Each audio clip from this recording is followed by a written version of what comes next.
This lecture is about ancient Indian culture. Before we start the lecture, let us recite a prayer to the great sage Patanjali. Yogena chittasya padena vacham malam sharirasya cha vaidyakena yopakarottam pravaram muninam patanjalim pranjaliranatosmi. Om Shanti Shanti Shanti. Why do we need to study ancient Indian culture in a course on yoga? This is a question I am often asked when I speak about this topic to yoga students. The reason is very simple. In the last 50 years, there has been a resurgence of interest in all ancient cultures and ancient civilizations all over the world. Take the case of the United States of America. There are a large number of scholars who are investigating what is known as the shamanic culture of the Native Americans. A person by name Carlos Castaneda, who joined the University of California in the Santa Cruz campus for his PhD in anthropology, chose as his subject some of the esoteric doctrines and ideas of Yaqui Indians, people who live in Central America. He went to Central America, lived there for 3 to 4 years with a mystic shaman called Don Juan. Based upon his experiences, he came up with a book called The Teachings of Don Juan. This book became world famous. It became a bestseller because there were lots and lots of ideas which could be taken from this book for the solution of modern problems. In our own country, in the last 100 years, there has been a lot of interest in what has come to be known as the Indus Valley civilization, the ancient Aryan culture, or the Vedic culture, or Indic culture. And yoga is an integral part of this ancient culture. Many Vedic scholars are of the opinion that yoga in practice is as old as 5,000 years. It is only in the beginning of the Christian era that a person called Patanjali, a great sage, wrote the whole lot in the form of a set of sutras. This does not mean that Patanjali is the inventor of yoga. Yoga already existed for a long period of time. How do we know all this? This information has been collected painstakingly over the last 100 years by archaeologists of the Government of India. There is an interesting story behind it. The study of ancient Indian culture is known as Indology. There are lots of universities around the world, including India, which have departments of Indology, which investigate all aspects of ancient Indian culture. The Archaeological Society of India was established by the British Crown, British government, towards the end of the 19th century in Calcutta. The first Director General of this Archaeological Society was a great scholar called Sir John Marshall. In the 1920s, Marshall got some information from the northern part of Punjab which excited his curiosity. He was told that there is a particular place in Punjab, northern part of Punjab, where in a certain area the ground is in a very elevated state compared to the rest of the landmarks. In other words, there was a big mound.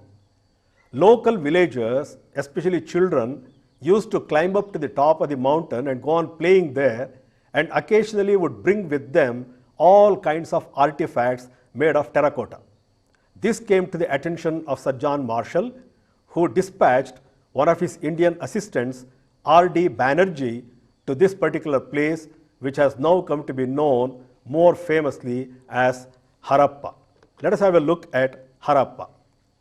Harappa is this particular location in Punjab in which the mound was seen.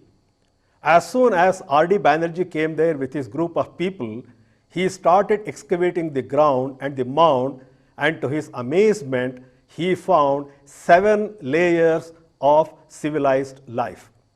And later, he also got reports that there is a very similar mound in the southern part of the same region in a place called Mohenjo-daro, Mohenjo-daro. Mohenjo-daro is here. So as you can see, between the stretch from Harappa to Mohenjo-daro, there is a distance of 200 to 300 kilometers.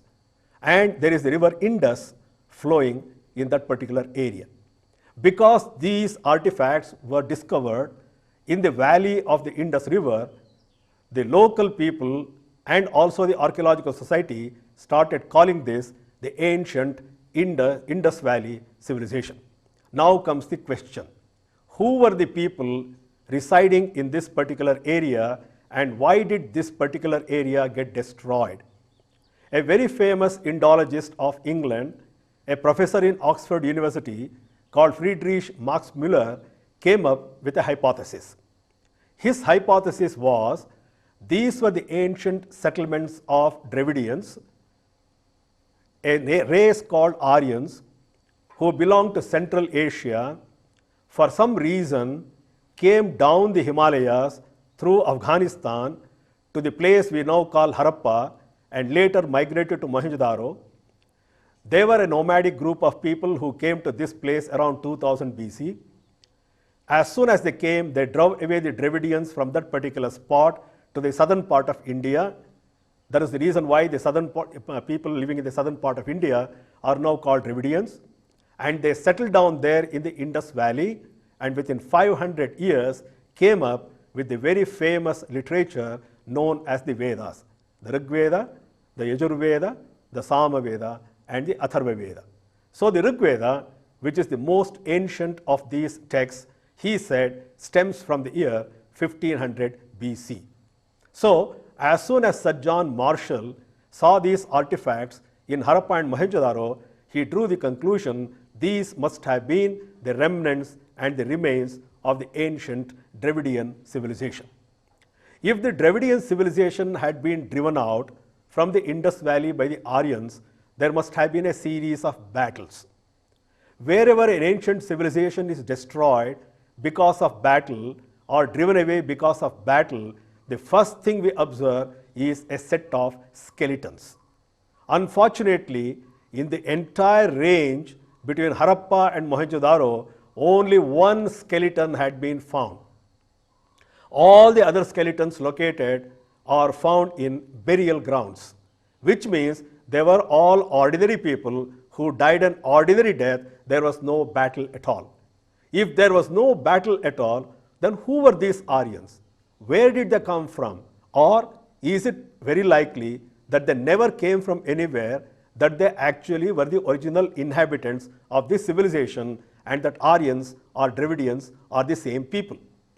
Towards the end of his life, Max Müller revised his views and sent a letter to the London Times disclaiming whatever he had done and said that I now believe that the Aryans are not a race which came from Central Asia, they are indigenous to India. But by the time, all these ideas had got so encrusted that it has been very difficult for us to shake off these ideas in the last 100 years. India got independence in 1947. The Archaeological Society of India was strengthened by the new government of India. They were given a mandate to excavate many more sites in the Indus Valley, but unfortunately by that time, partition also had taken place. So, most of the area between Harappa and Mohenjo-daro now lies in Pakistan. But however, there is such a nice agreement between the two governments that archaeological excavations are done commonly, archaeological findings are also analyzed commonly. Within a matter of a few years, almost a decade, a very large number of sites was located in the entire region, extending almost as far south as the Godavari and Narmada valleys, indicating that this was a huge settlement of an ancient civilization. The question then arose, what was this civilization? It was while analyzing these civilizations, trying to understand the civilizations, that people started making use of satellite photography. I am sure all of us know that the government of India started a scheme for scanning the country with the help of a satellite to take regular pictures of the weather pattern for the benefit of farmers. Satellite pictures follow a color code. According to the color code, highly inhabited areas with very little water appear on the satellite map with a red color, whereas areas which are full of water appear sometimes as blue, sometimes as green. When you fly over the Bay of Bengal, if you look down from the aircraft, many times you see these layers in the water itself. Part of the water which is very deep appears blue, part of the water which is not deep appears green. And to their surprise, they found that when the satellite scanned Rajasthan desert, parts of Rajasthan desert appeared greenish or bluish, which appears impossible because Rajasthan is one of the hottest places in the country. It is at that time Vedic scholars came to the fore, inspired by Sri Aurobindo, who had written that famous book, The Secret of the Vedas, and the Vedic scholars, Indian as well as American, came to the conclusion that there must be a river hidden below the sand. There is a speculation now that even the Sahara desert is floating on a huge mass of water. But the water is so deep, it is not possible to tap into the depth and then extract water economically. Exactly the same situation is to be found in Rajasthan. Then what was this huge expanse of water? Vedic scholars said this was the famous river Saraswati. Gangecha, Yamune chaiva, Godavari, Saraswati, Narmade, Sindhu Kaveri, Jalesmin, Sannidhim Kuru. Is a prayer many people recite every morning when they offer libations of water to the divine. Ganga, Yamuna, Saraswati. Ask any school child, the school child will tell you these are the three rivers which meet at Allahabad, Triveni Sangam. But the river which meets Ganga, Jamuna in Triveni Sangam is not Saraswati, it is called Sona, a hidden river. Then what is this Saraswati? Vedic scholars said this is the Saraswati river. What we now call the Indus River is just a remnant of the ancient Saraswati river. So today, Vedic scholars around the world, scientists, call this entire region as the Saraswati Valley.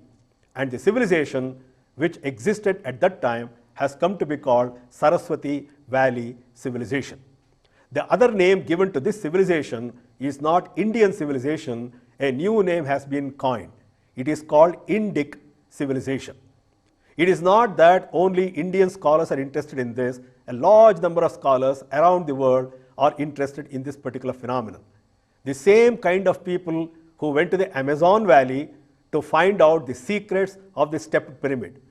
The same kind of people who are trying to understand the shamanic tradition. The same kind of people who are going to Egypt to unravel the secrets of the Egyptian pyramids. The same kind of people who are now going to China to unravel the mysteries of the ancient Chinese civilization. It is these scholars, this type of scholar interested in trying to find out what exactly is the Saraswati Valley civilization. Let us quickly run through some of the findings of this Saraswati Valley civilization. The first thing which comes as a surprise to us when we try to study the excavations is the city planning of those days. The city planning of those days is in no way inferior to the city planning of these days. It appears almost incredible to us, unbelievable to us, that these people had water supply at home, which many cities, many villages in India even today cannot afford. Most of us are living on groundwater, whereas in that ancient civilization, there was a possibility of getting water at home. This is what was actually discovered by Banerjee. Some terracotta figures and also metal figurines have been located which tell us that there was a particular method or a system of art existent in those days. What this art is very difficult to say, but they are all figurines, symbols of the kind of culture which existed in those days. I would like to draw your attention to this particular piece. I think it is made of terracotta, if I remember right, or metal. This represents a priest. We know that the Vedic people were very fond of performing sacrifices, yajnas, yagas, things like that. And for each yajna or yaga, they required 4 priests. And this, many people say, represents one of the priests. Look at the ears, exaggerated kind of ears. Look at the torso. One of the things which amazes is the perfect proportion which you find in these things, male and female figure.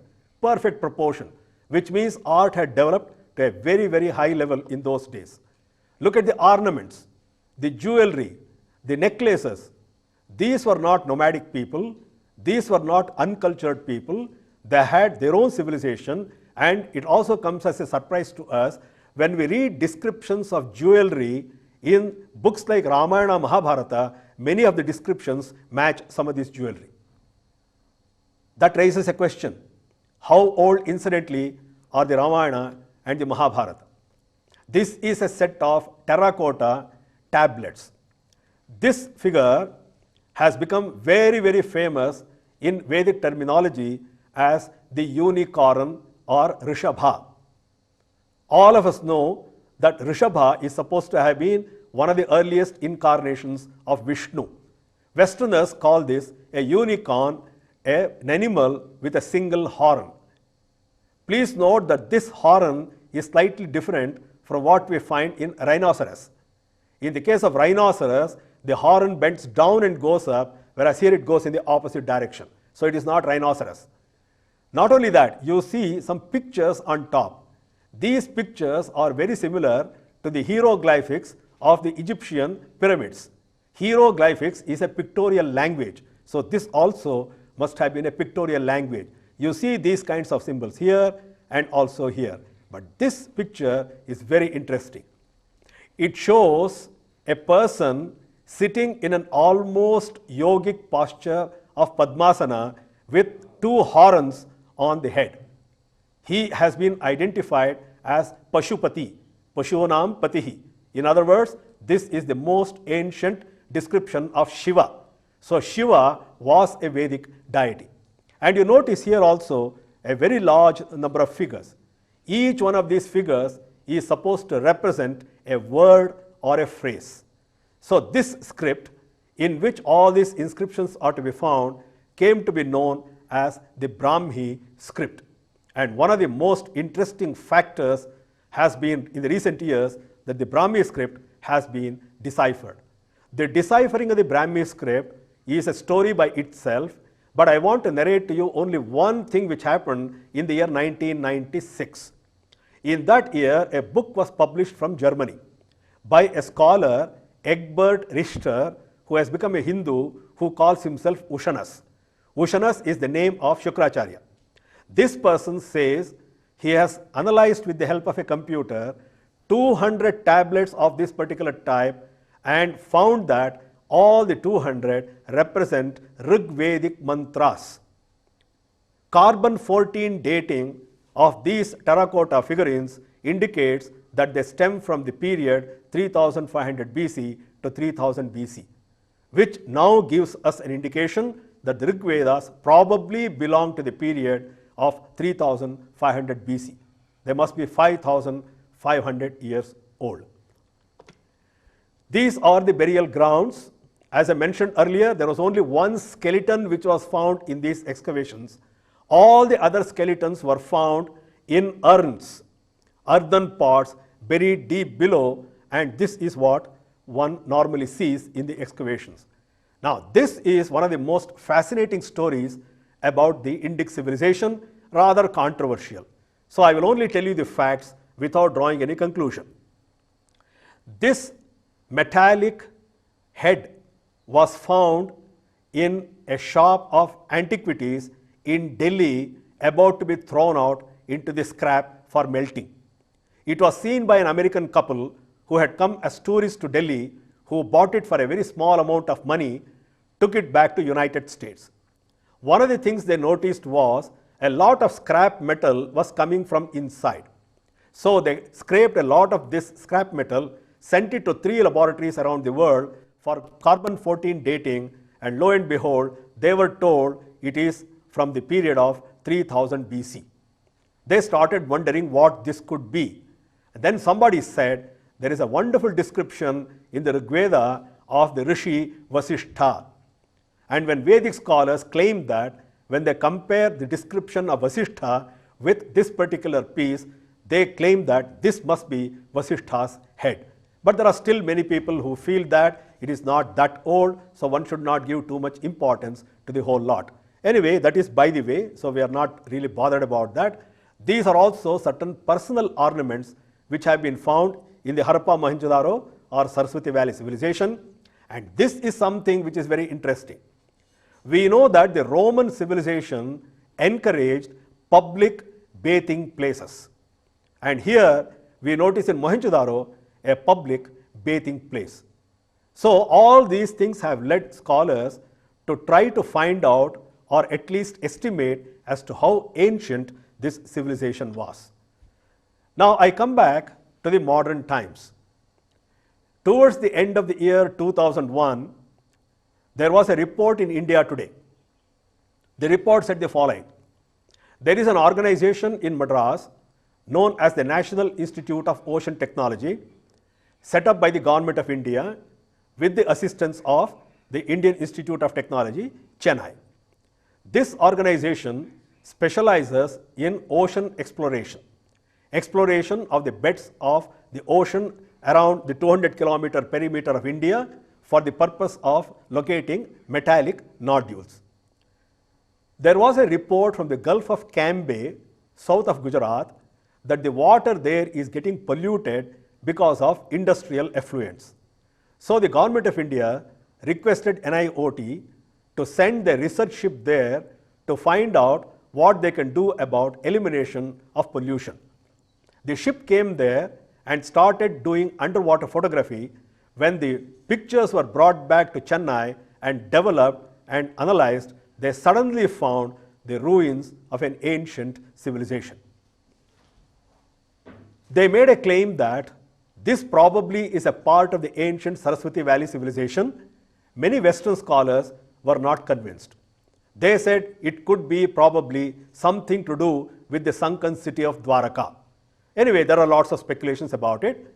So the Education Minister, Mr. Murli Manohar Joshi, requested NIOT to investigate this in greater detail to find out what exactly these ruins are.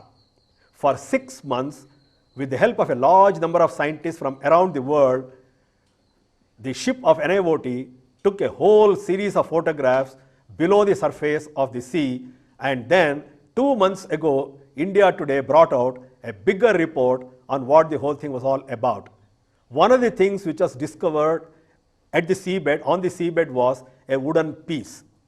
This wooden piece was sent to 3 laboratories around India for carbon-14 dating, and they claim that this piece belongs to the period 7500 BC. So India Today sent a group of people to United States and Germany and England to interview professors of ancient history. Some of the professors of ancient history are of the opinion now that the whole of world history has to be rewritten. They now claim that the Saraswati Valley is the cradle of world civilization. Why is there so much of similarity between the Vedic Indic civilization, the Greek civilization, Mesopotamian civilization, Akkadian civilization, and shamanic civilization of the Native Americans? Scholars are of the opinion now that there was a migration not into India but from India of the Aryans to these places. In the Mesopotamian civilization, in the Akkadian civilization, the scriptures talk of a king called Gilgamesh, who is supposed to have been a very famous king in those days. And surprisingly, in the Vedas, there is the mention of the word Gilgamesh. There are many practices of Native Americans which appear very, very similar to Vedic practices. The Zoroastrians who settle in Iran are fire worshippers, and we know that ancient Vedic people were also fire worshippers. The Greeks have a lot of knowledge about Indian philosophy, Indian Upanishads. How they came to know about these things was a mystery. Now many scholars feel that it is probably this civilization of the ancient Saraswati Valley which spread all over the world and took the message of the Vedas into all these situations, all these countries. Anyway, quite apart from all these things, what is the lesson we learn out of this? The lesson we learn out of this is by a study of these ancient civilizations. The question which arises is, if it was such a prosperous civilization, why did it vanish? It vanished mainly because geological strata inform us that around 3000 BC there was a drought for almost 100 years. The rains failed. That is when people started deserting this area. Some people went to the west, to Iran and to other places, and some people came to the east, to the Ganga valley and the Saraswati and the Ganga Jamuna plains. The whole place was deserted, and you know what happens when a city is deserted? Sand takes over, mud takes over, and the entire cities, all of them started sinking. By about 2000 BC or 2500 BC, this had got converted into the famous Rajasthan desert. This is a very important chapter in the history of India, which has got to be referred to now as rewriting modern history or ancient history. Rewriting ancient history does not mean using your fancy. It means making use of new scientific data. As a matter of fact, science is being rewritten every year. As and when scientists make new discoveries, textbooks are being written. And we know very well in the field of history, we are also making a large number of new discoveries. And because of these discoveries, we are in a position to find out how life was in those days. Now, a few brief words about the kind of life people used to lead in those situations, in those periods. The life of the Aryans, the Vedic Aryans, was mainly pastoral. The cow was considered as the currency unit. The larger the number of cows you have, the richer you are. Society was divided into 4 varnas or colors. We know very well all human beings are a combination of 3 qualities: sattva, rajas, tamas. Sattva is white, rajas is red, tamas is black. Wherever there is a predominance of sattva, where people's mind go towards spirituality, they become scholars, thinkers, and they become sages. Such people were considered to be the custodians of scriptures, and they were given the name Brahmana. Wherever or in whichever individual Rajoguna is predominant, activity is predominant, hyperactive people, they are the kind of people who want to be enterprising, and they are the kind of people who are very, very useful in the time of warfare because they are not afraid of losing their life. People with sattva in them, but predominantly rajas, became the warrior group which came to be called the Kshatriyas. People with rajoguna and activity, but a little bit of tamas, interest in economic welfare, money, became the merchant class known as Vaishya. They were the backbone of the society, not the Brahmanas, not the Kshatriyas. They were the backbone. There was also a group of people who were not intelligent enough, who were not enterprising enough, but who were very happy doing the jobs given to them, earning a salary and living happily with that. They came to be known as the 4th Varna, Shudras. Today, unfortunately, the word Shudra is used in a denigrating way. It is wrong. The word Shudra was never used in a denigrating manner. Please also note that in the Vedic civilization, Brahmanas were not paid a salary. You know very well that till recently, most of the stories always used to start with the statement, once upon a time there was a poor Brahmana. A Brahmana interested in money was not considered a Brahmana at all. He should be interested in education, interested in spirituality. Then came the Kshatriya. The Kshatriya was supported by society. He didn't earn any money. The Shudra was supported by society. He didn't earn any money. Who was the earner of money? Vaishya. He was the backbone. Today, in modern context, it is the industrialist, the entrepreneur, the economist, the banker. These are the people who support society. So who are the Brahmanas of today, the real Brahmanas? People who are interested in education, who impart education. Who are the Kshatriyas? The Kshatriyas are the leaders of the country. They are the people who are prepared to take responsibilities, prepared to take risks. Who are the Shudras? 90% of people in India belong to the category because they work for a living. They work for a salary. But it is a tragedy that this ancient order has now got distorted. That is the reason why we have to study the origin of ancient civilizations. Every society around the world, whether in India or abroad, always has these four categories of people. But in India, the moment we started giving importance to birth, the system got affected. Today, in the 21st century, things are changing quite a lot and we can look forward to better times. We know very well that cows were considered as currency because there is a description of these things in many Upanishads.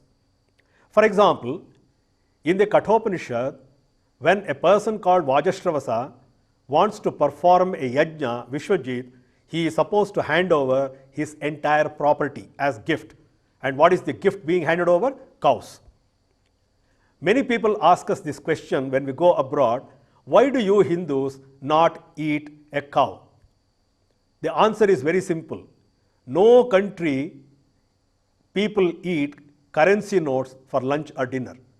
With us, the cow was the currency note. The more cows I have in my backyard, the richer I am. So why should I kill the cow and eat it? Very simple economic consideration. But it has gone into all kinds of superstition. We worship the cow. We get a lot of things from the cow. So Indians basically now respect the cow quite a lot because it has become a domestic animal. Even in the Vedic times, this was the domestic animal.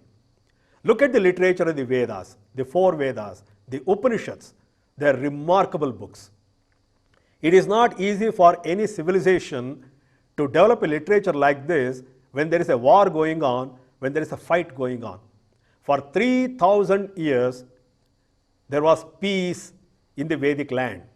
There were no major wars, so it was possible for people to meditate, to speculate, and to come out with the famous Granthas, the Vedas and the Upanishads.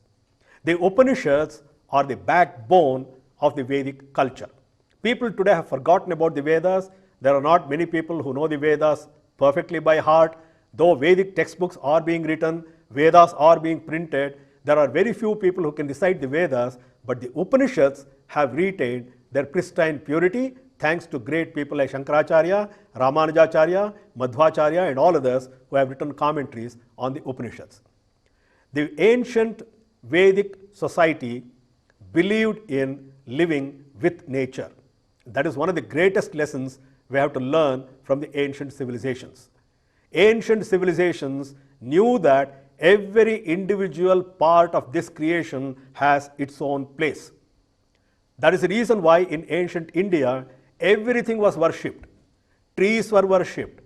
Snakes were worshipped. Why should we worship snakes? Many people ask the question. Go and ask a farmer. The farmer calls the snake his friend. Why? It protects the crop from the damage caused by rats and rodents. So it is also called a farmer's friend.